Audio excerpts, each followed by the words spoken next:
Hello and welcome to today's episode of Mother-in-Law Matters. Today we'll be talking about 5 things that a mother-in-law should know. You will agree with me that it is a joy and a blessing to be a mother-in-law. That is, to graduate from the role of being a mother to that of a mother-in-law by virtue of your adult child's marriage. However, there is this stereotype that tends to portray mother-in-laws as the most problematic relationship in the family, to the extent that brides-to-be are anxious about how well they will get on with their mother-in-laws. So son-in-laws too are anxious about how their relationship with their mother-in-laws will be even in some years to come because of what they have seen and because of what they have heard. And that is why it is very important that mother-in-laws are well equipped and intentional in their learning to understand their role as mother-in-laws. The place of knowledge cannot be ignored when we are talking about the things that a mother-in-law should know. And that is why the Bible says that through wisdom, a house is built. By understanding, it is established. By knowledge, its rooms are filled with rare and beautiful treasures. You see why knowledge is very important when we are talking about what mother-in-law should know? As a mother-in-law, you may not have had the best of relationship with your own mother-in-law in your time.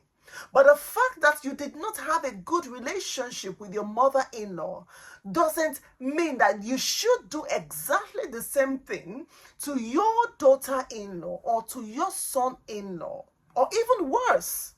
It is an opportunity and a privilege to make it right in order to make a lasting positive impact. What are the things a mother-in-law should know?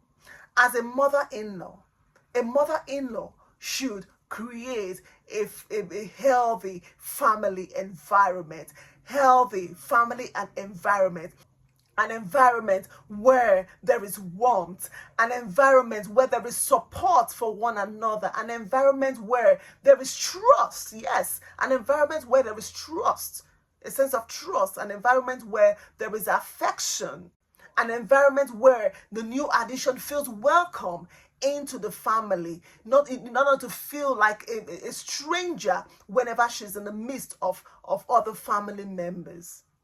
A healthy family environment where there is good communication, where the words you speak don't hurt the feelings of the new addition to the family.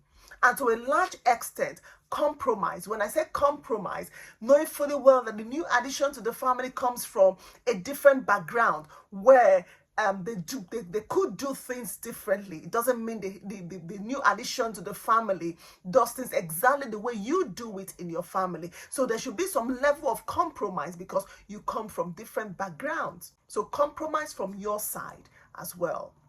A family environment where the new addition to the family will feel comfortable and feel welcome.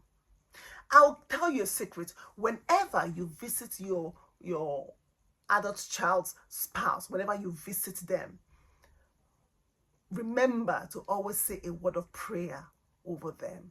Because when you do this, it makes them have this assurance that you want the best for them.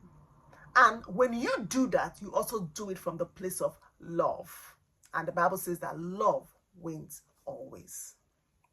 Number 2, as a mother-in-law, what else should you know? You should think beyond yourself. As a mother-in-law, you should think beyond yourself in your actions and in your attitude. Like they would say, action speaks louder than voice. Your actions can speak volumes, but that action, how does it impact your daughter-in-law or your son-in-law? Whatever action or whatever attitude that you are going to portray or display, let it be the one that will, have a positive impact, not the one that will hurt their feelings or their confidence, their trust in your family system. Number 3, as a mother-in-law, There is this golden rule that says, do to others as you want them to do to you. What you wouldn't want other people, you wouldn't want people do to you, don't do it to your daughter-in-law.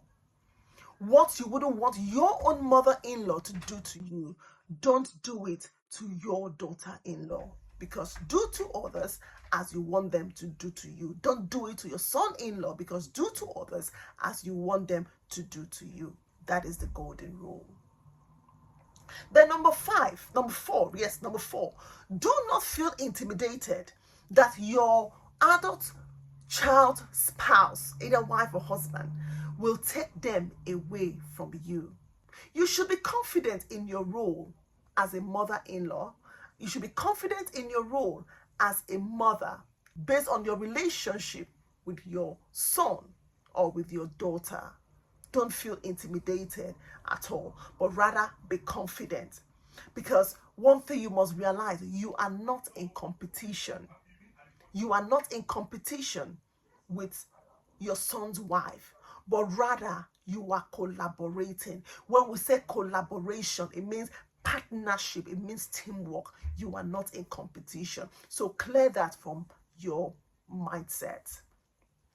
Then number 4, let the focus be to make your adult child and his spouse happy. Let them genuinely see that you are interested in their progress as a couple. A good number of times, most mothers tend to, be more interested about what is in there for me rather than what is the best for this couple, my adult child and the spouse. Some mother-in-laws want to be told, they want their adult child to set the boundaries for them, when you yourself know you can set the boundaries for yourself, knowing fully well that your adult child is now an adult. You must remember that you are the mother. What a husband and wife can do, a son and a mother cannot do it. You should know what I mean. So you should give some level of space to watch from a distance to ensure and be happy that they are progressing in their relationship.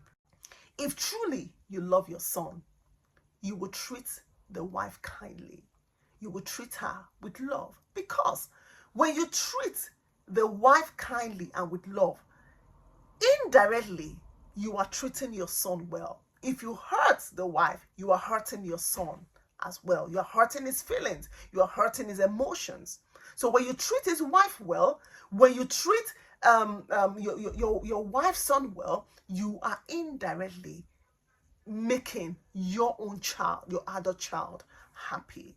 And number 5, I would say, as a mother-in-law, do not be selfish or self-centered.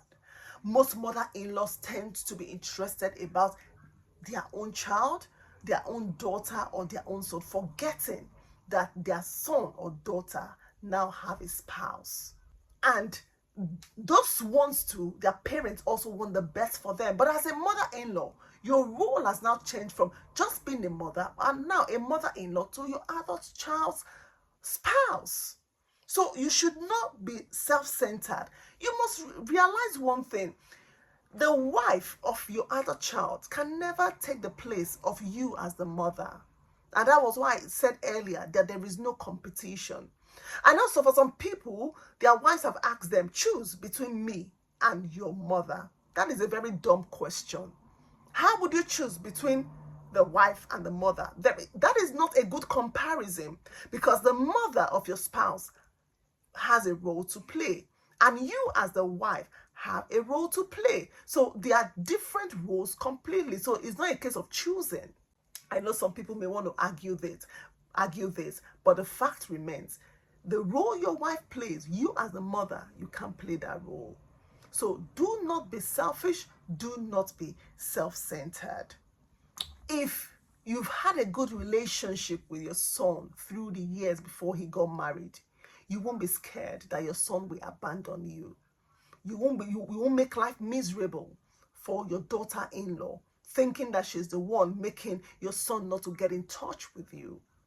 But rather, when you treat her with care, with kindness, she will be the one pressing the buttons behind the scene to make sure that the contact is still there with you. And above all, I would say, let love win. Show your daughter in law the love Christ talked about. Show your son in law the love Christ talks about, because love wins always. Well, that's all we can take in this episode. If feel free to drop your questions and comments and thoughts in the comments section. And until I come your way again next week, God bless you.